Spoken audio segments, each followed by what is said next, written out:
In this video, we're going to be talking about the first step in getting Krieg to level 80 OP10, Normal Mode. We'll be going over good gear for Krieg to use, bosses and items to farm, skills to spec into, and how to go through the game more efficiently than just a casual playthrough. This will be closer to power leveling than a playthrough, so some of you may not want to do a lot of the farming recommended here. However, the order of the skills that we spec into here will still be fine if you want to level a melee Krieg. There's going to be a lot of information here, and if you have any questions on anything, let me know in the comments.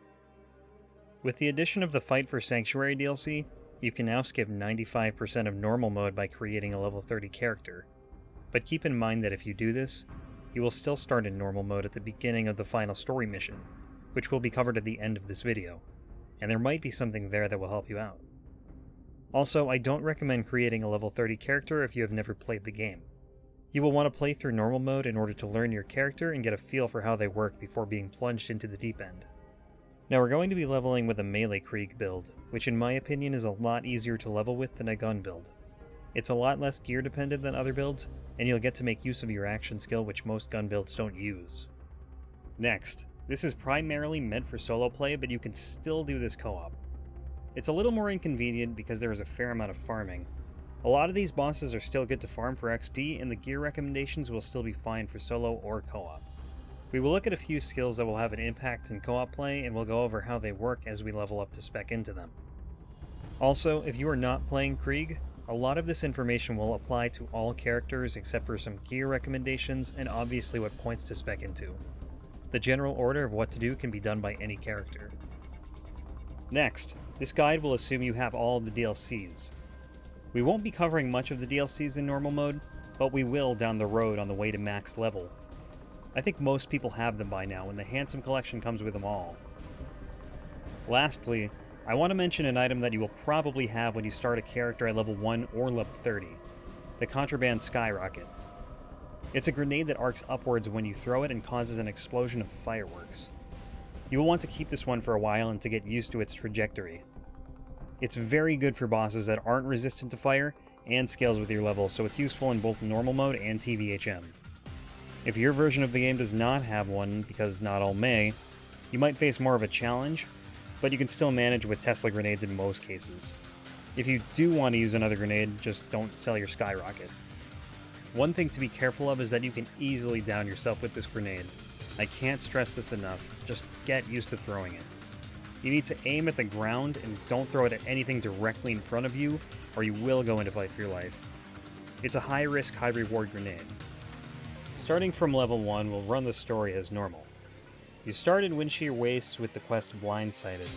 You can travel to the raid on Digistruct Peak and complete the first mission, which will take you to level 3 and will give you a nice boost in experience. The area and quest are leveled to 35, but you don't actually fight anything. You just open a door for Tannis. We'll continue with the story until the midpoint of Best Minion Ever. Run the mission until you kill Boom Boom and shoot the gate open with the cannon. At this point, you should be level 5 and can grab your action skill, Buzzaxe Rampage. This skill will cause Krieg to take out a Buzzaxe and put away his weapon. He gains a ton of melee damage and movement speed. Whenever you kill an enemy with Buzzaxe Rampage, your health bar will be instantly filled. You can also throw your Buzzaxe for less damage, but it will give you range. This action skill has a long cooldown, but it can be sped up by taking damage. Any melee weapons that are being held when Buzzaxe Rampage is activated will not have an effect while the skill is active. Now Krieg is strong in the early game damage-wise, but you won't be the mega tank early game that you will be late game. You want to be careful about when you use your action skill. If you're about to run into a group of enemies and you know you can kill one in a few hits, then use it. If you have low health, use it only if you know that you can kill an enemy in 1 or 2 swings of your Buzzaxe.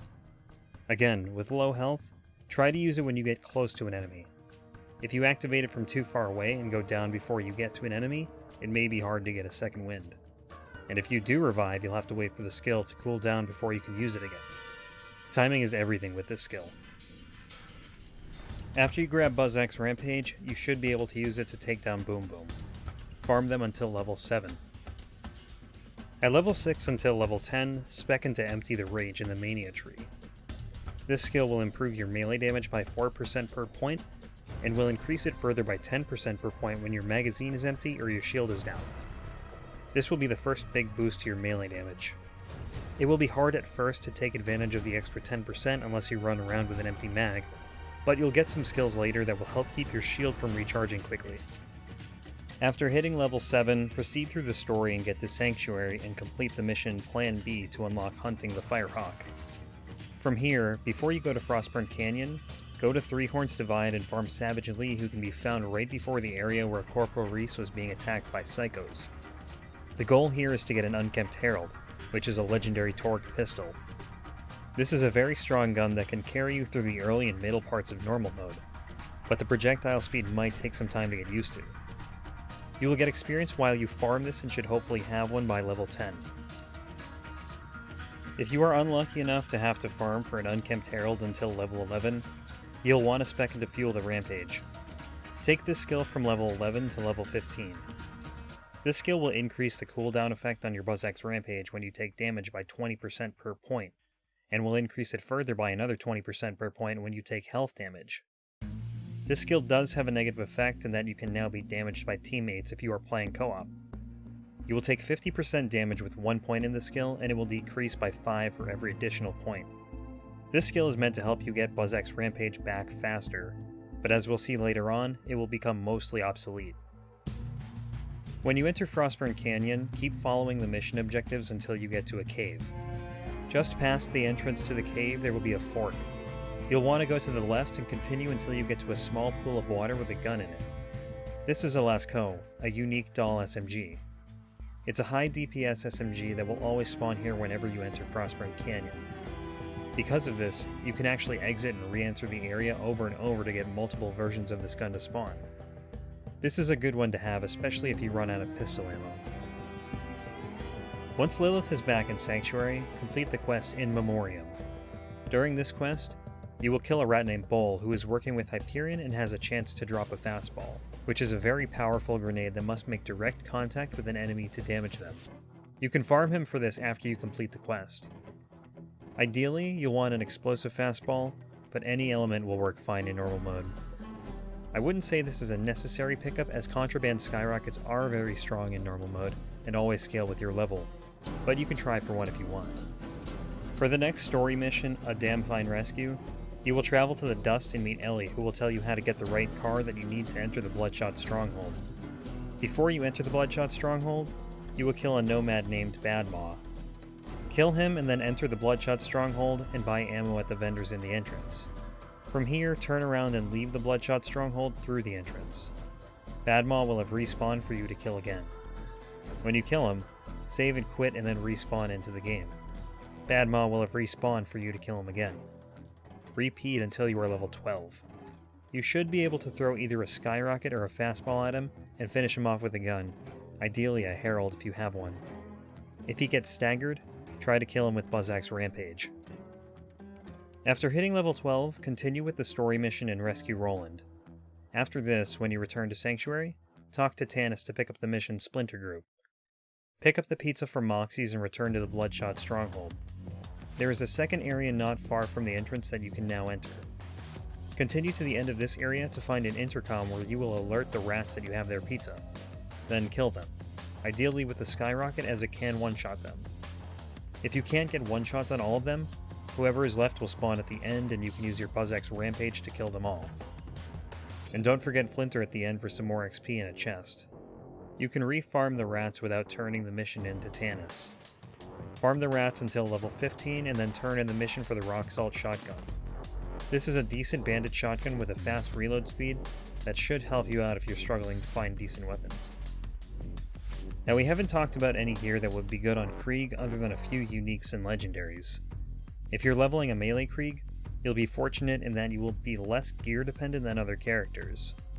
But we'll go over some good non-unique weapons and items to be on the lookout for while leveling. For assault rifles, Vladoff rifles are a good option. They have a high fire rate but consume a lot of ammo as a result. Torgue assault rifles are capable of a lot of damage when you spec into Strip the Flesh, which is a skill we'll see later that boosts explosive damage. For pistols, TDR pistols are great on Krieg. Now, if you're unfamiliar with the TDR mechanic, when you reload a TDR weapon, you throw the gun you're holding and a copy is digistructed in your hands, giving you a fast reload time. Now if you hit enemies with the gun you throw, it will deal damage based on the amount of bullets left in your clip. So if you shoot a bullet out of a gun and then reload it and it hits an enemy, it will deal whatever the base damage of the gun is times the number of bullets left in the clip, giving you tremendous damage. The downside of this is that you consume a lot of ammo, but this mechanic can help you out a lot, especially if you go into fight for your life.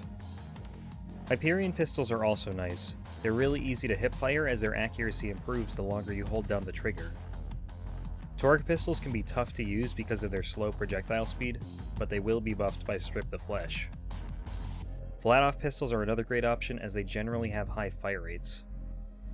For SMGs, Tediore is a great option for the same reasons Tediore pistols are great.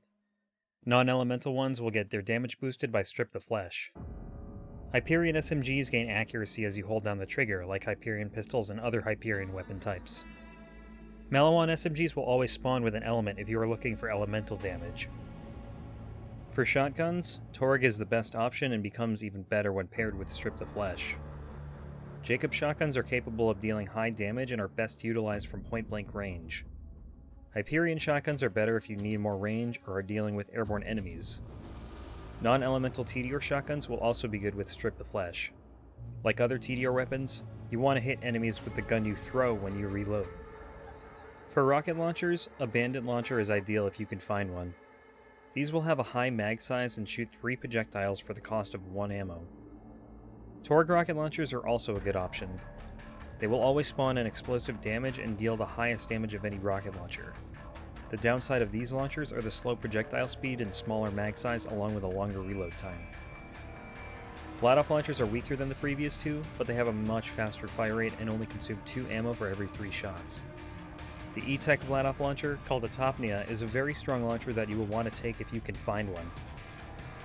For sniper rifles, Vladov, Malawan, and Jacobs are all good options. Flat-off snipers are fully automatic and have a higher fire rate and a magazine size, allowing for high DPS, but consume a lot of ammo. Jacob sniper rifles are semi-automatic and have a high crit bonus. They will also always be non-elemental. Malawan snipers will always come in an element and will deal additional splash damage. Now Krieg's skill set is meant for close range combat, but there's no reason you can't snipe when you're not in Buzzak's Rampage. For shields, there's 2 main types you'll want to look for. The first are adaptive shields. These will increase your max health, which is very important on Krieg because you're more than likely going to be in your enemy's faces. The second are roid shields, and these will boost melee damage when your shield is down. There's a number of class mods we're going to take a look at. The Ballister class mod will provide increased grenade capacity, which means you can carry more skyrockets, more fastballs, etc. It doesn't boost any skills that we will use in normal mode, but it does boost some that we will see in TVHM. A Crunch class mod will buff explosive damage and will boost Strip the Flesh, making explosive damage hit hard with Krieg. A Meat class mod will give you some health regen and will increase your shield recharge delay, keeping it down longer. It will also boost Empty the Rage and another skill that you may wish to take called Salt the Wound, which we'll cover later. A Sickle class mod will boost your melee damage along with Empty the Rage and another skill we will mention later called Silence the Voices. You will want to be on the lookout for this one because this is the melee class mod to use on Krieg. A Slab class mod will increase your maximum health and will boost Fuel the Blood and 2 more skills we will cover later: Thrill of the Kill and Feed the Meat. A Toast class mod will increase your burn chance on enemies, but more importantly your magazine size. And a Wound class mod will increase your fire rate after a kill. Neither of these 2 class mods will boost any skills that we will see in normal mode. For relics, you're going to want a max health relic. Health stacking is the way to go on melee Krieg because he'll become a self-destructive tank later on, and you can deal enough damage without having to boost your melee damage through gear. But we'll get to that in time. Now I'm just going to say that a lot of these gear recommendations are largely personal preference. There might be something that I didn't mention here that you may find you like, so don't be afraid to try something different. Let's get back on track. Once you hit level 15, return to Sanctuary to pick up the Mighty Morphin quest from Hammerlock. Do not start it yet, you just want it to be open in your quest log because you won't be able to pick it up after the next story mission for a while. And make sure to pick up the injector that he gives you. Talk to Roland if you haven't already and head to the Tundra Express and finish a train to catch to begin Rising action. Once Sanctuary flies away and you are back in Three Horns Divide, re-enter Sanctuary. You will be in Sanctuary Hall and from there, get through all of the bandits and take the elevator down to the Caustic Caverns entrance, or for style points, jump down to the entrance. Upon entry to the Caustic Caverns, make sure you have grenades and equip your Skyrocket. Now make sure the Mighty Morphin mission is selected. Use the valve to open the door and let a Varkid pod up to an adult. Before it hatches, go up to the pod to mutate it.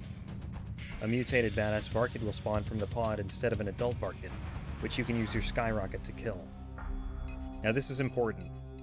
Hammerlock will ask you to pick up a sample and then will ask you to mutate 4 more Varkids and grab those 4 samples. Only pick up the original sample that unlocks his request for the 4 extra samples.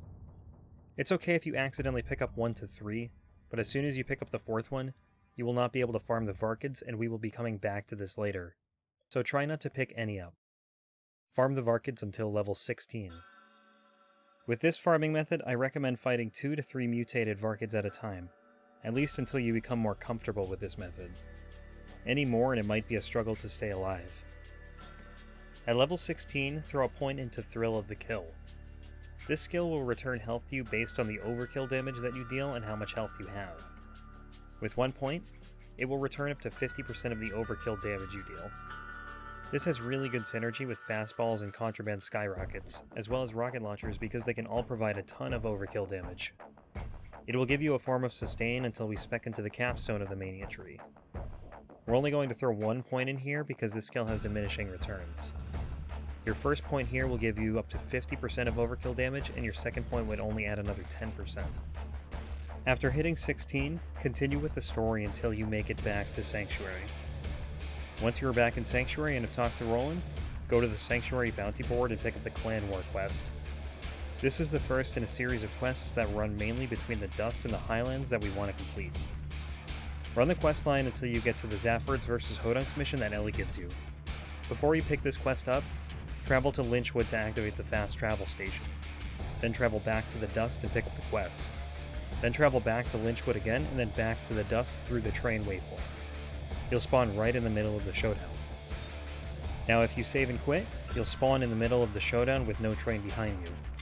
And this is important because we want to farm either Mick or Jimbo and Tector. As long as you don't wipe out an entire family, you can farm either family head whenever you spawn in.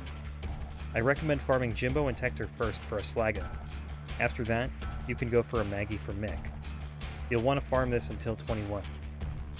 When you hit level 17, I have 2 options that you can take. The first is Light the Fuse. This skill modifies your fight for your life, and instead of going down on the ground with your weapons, you will now be able to run around throwing dynamite at enemies. You can get out of Light the Fuse if you kill an enemy with a dynamite stick, or when your timer runs out, you blow yourself up and kill an enemy. Now this can be good to have because enemies will have a hard time escaping you. The skill works fine in normal mode, and is good as long as you're not underleveled. It's not for everyone, so try it out and see if you like it, and if not, you can always respec. The other option here is Strip the Flesh, which will buff explosive damage at 3% per point, and an additional 3% per point in Fight for Your Life. Now obviously you'll need explosive weapons to make use of this, so try to find some if you can, because they'll get a nice bonus from this skill. Torgue weapons, non-elemental launchers, and non-elemental TDR weapons will all receive the bonus. Either take 3 or 4 points in Strip the Flesh depending on whether or not you use Light the Fuse. Now if you want to take Light the Fuse, you can also take 3 points in Strip the Flesh first and then spec into Light the Fuse at level 20, as you would have the buff to explosive damage here that you wouldn't have if you took Light the Fuse at level 17. At level 21, throw a point into Redeem the Soul. This is a 1-point skill that will increase your Fight for Your Life timer by 50%. It will also allow you to revive teammates in co-op. You will revive your co-op partner and go down in return. Once you are at least level 21 and have a Slaga or a Maggie, do the Wildlife Preservation mission. Additionally, if you want to, you can pick up Doctor's orders from Tanis before you head to the Wildlife Exploitation Preserve to do a loot midget farm.